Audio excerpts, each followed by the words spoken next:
una baixa considerable que era la narradora, no passa res. Nosaltres ho substituïm i fa allò de narrador.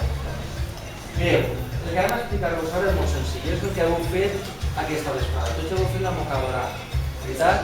Doncs el que va significar-se és com va ocórrer, què va passar en aquell moment, per què es va fer la mocadora. Però, evidentment, hem intentat decorar-lo de la millor manera.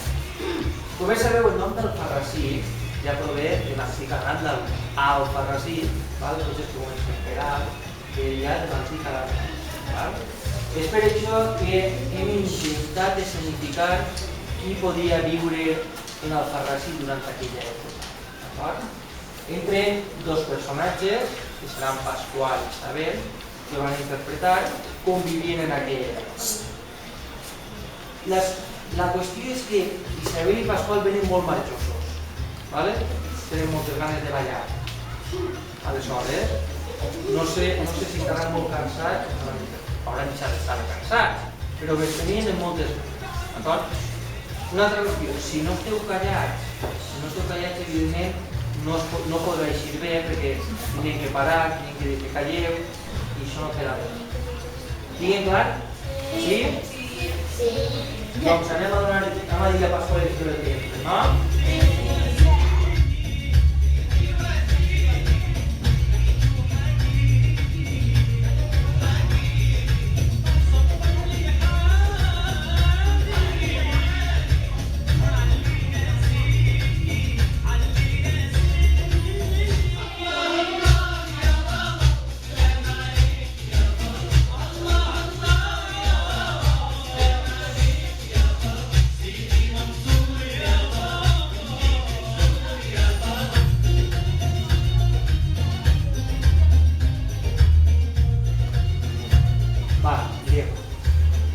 Aquestes persones són els moriscos que vivien en Alfarrasí, s'interpreten i se personatges.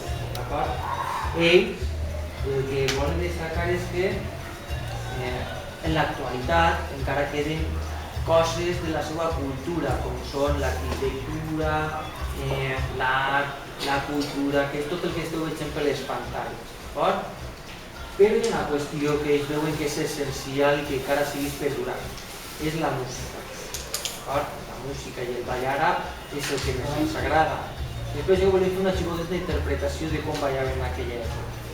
Però han buscat una cançó més moderna. Voleu veure com era? Sí.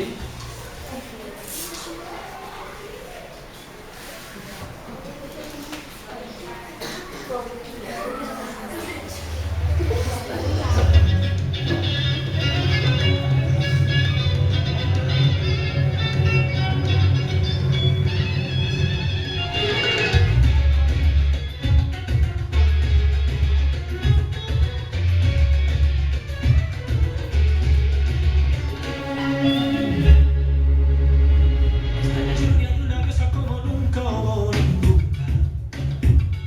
Y hablarte su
segles al Alfarrasí, que no sé quants anys això, molt de durant molt de temps. Molt bé, gràcies per l'aclarir. A partir d'aquell moment va haver una figura important per a que abandonaren de les nostres terres els moriscos. Sabeu qui és aquesta figura, veritat? És un home petit a tots els anys. Qui és? Jaume I era un rei alt i fort. D'acord? Va entrar a la ciutat de València el 9 d'octubre, però ell ja havia guanyat la guerra molt abans. Va entrar el 9 d'octubre a la ciutat de València. Justament, i Sevilla, era dia de Sant Donís. I el meu cumpleaños. Molt bé, però diu que estan callats, no poden seguir. A partir d'aquest moment va ser tot una festa. Tot era festa, tot era Alfarrasí era festa. Vull veure com va ocórrer tot això? Sí! Ara, si esteu callats, entrarà a compartir.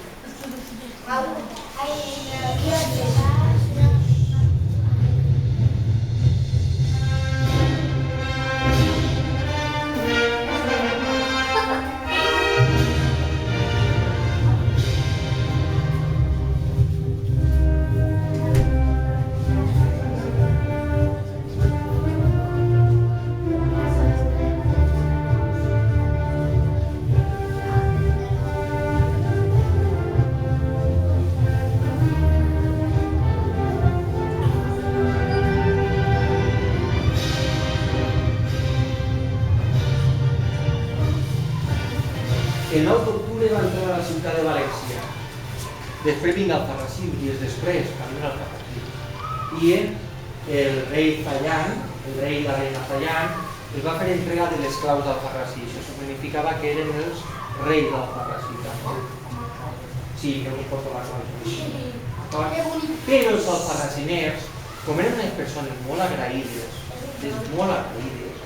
i com feien un raïm tan bo, van decidir regalar-li a Jaume I una cistella plena de raïm i d'altres fruits. I ho portes tu a Jaume I?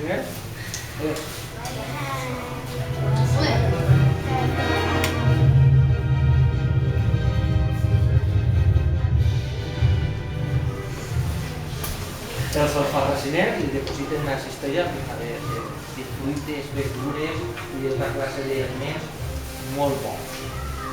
Aleshores Jaume I, com estava molt content dels alfarrasiners i estava segur en aquest poble, li va demanar al seu exèrcit que se n'anara, que ell estava tranquil en aquest poble.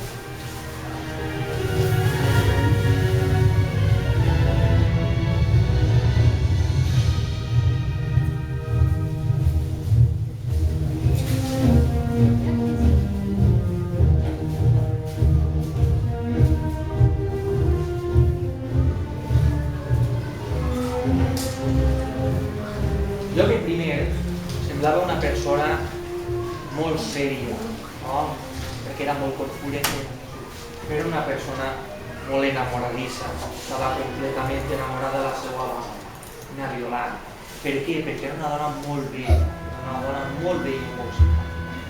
Jaume I, després de tantes guerres, la Violant estava cansada d'ell, perquè el diu, este home només fa que guerrejar i no està mai amb mi. Aleshores, quan va vindre a Alfarrasí, va dir: vinc de vacances al Alfarrasí, a l'horta de l'Alfarrasí, al secar d'Alfarrasí. Aleshores es passejaven per Alfarrasí. I quan no tenia ningú lloc per a comprar res, perquè no existia cal vida encara, va pensar en els regals que m'han donat els alfarrasiners i li faré el regal jo a la moda. I és per això que a partir d'aquell moment apareix la mocadora, perquè Jaume I elabora amb un mocador a la seva banderola de lluita, és a dir, agafa la seva bandera i deposita dins d'ella tots aquelles fruites i verdures que els alfarrasiners l'havien donat.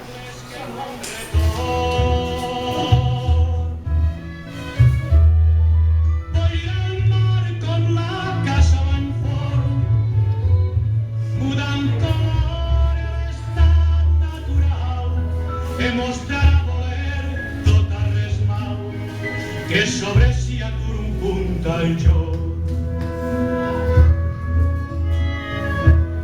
Grans i pocs peixos records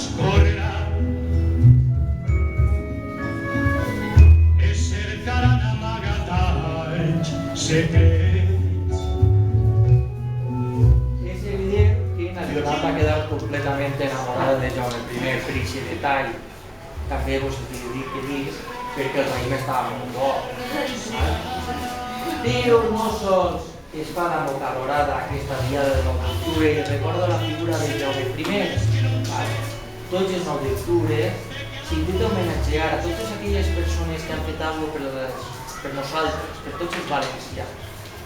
I nosaltres enguany volíem fer un xicotet homenatge a una persona que durant aquests últims anys està fent alguna cosa realment extraordinari per nosaltres. És una persona que viu prop d'ací, és de Xàtiva, i està intentant recuperar totes les tradicions, totes les dites, totes les cançons que antigament es cantaven en els pobles i ciutats de la nostra contorn. Va vindre al Ferrací fa poc, ara voleu dir, una persona molt curiosa.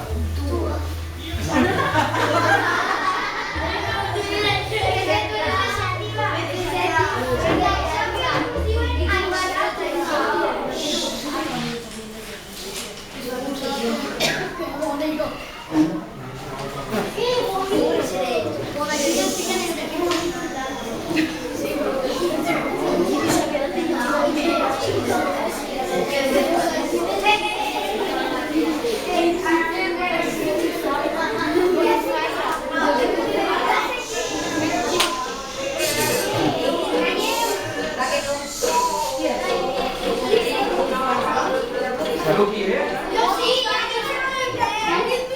Escolteu-lo, sabeu qui és? Escolteu-lo.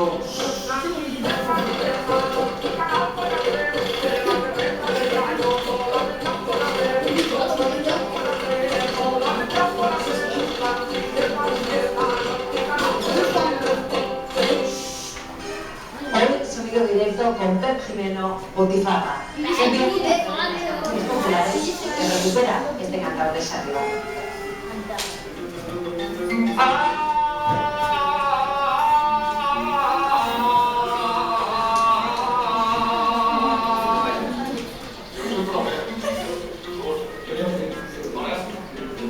Esos cantos, el buen hermano son partidos que yo no sé cómo yo me recuerdo de todo lo que cantaba Pablo, bueno, yo que sentía cantar antes de a los Mortueller.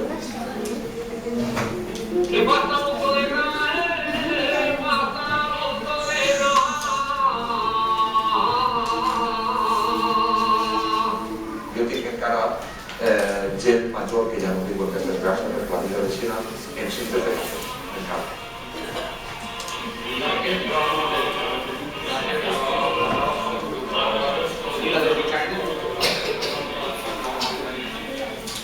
S'enjuntaven els dissabtes per a l'Espanya i els diumenges per al matí, claro, quan acabem de treballar no tenim feina i aquests dies, un dia anem a la Tenerieta, un altre dia a Boda Rosario, un altre a Carlos de Adrià i en Xina anàvem a replegar.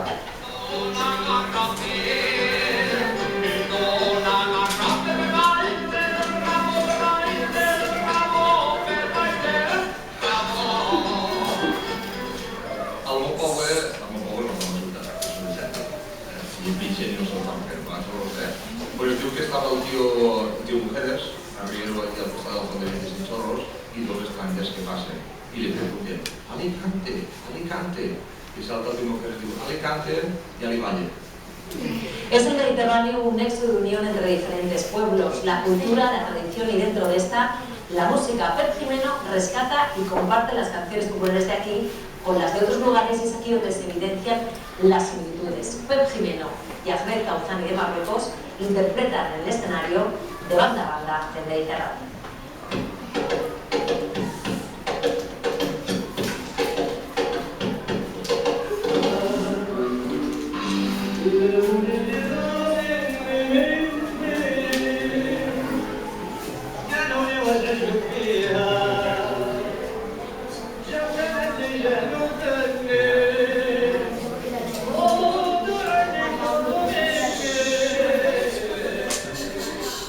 I és un xic que li diuen Ahmed Kauzani, que és del poble de Tánger, de Marruecos.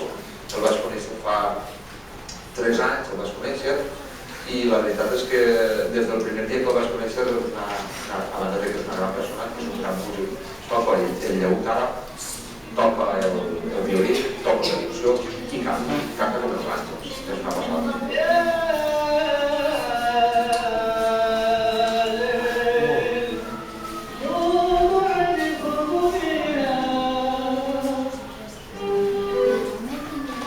No vos ho passem tot perquè si no serà molt llarg, val? Però el nostre homenatge d'avui, a part que era la figura de Jaume I i l'ambassador, era també homenatjar a persones que estan fent molt per nosaltres. En el cas era Terzo. D'acord? Diguem a l'exèrcit que passi, que estem fora passi per entrar. L'exèrcit, els aplaudim.